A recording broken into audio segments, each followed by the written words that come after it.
không cắt nữa thôi chứ không sao, nhưng mà lại tập trung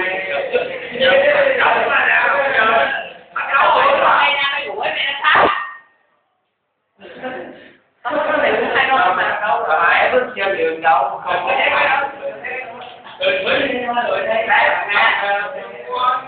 chơi lên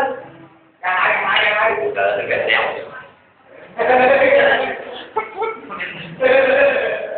mày quay phim đi tao ngái tiếng ngò tao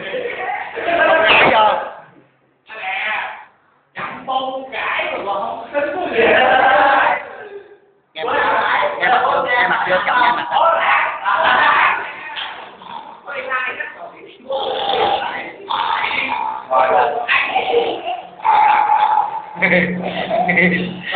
không chơi hả?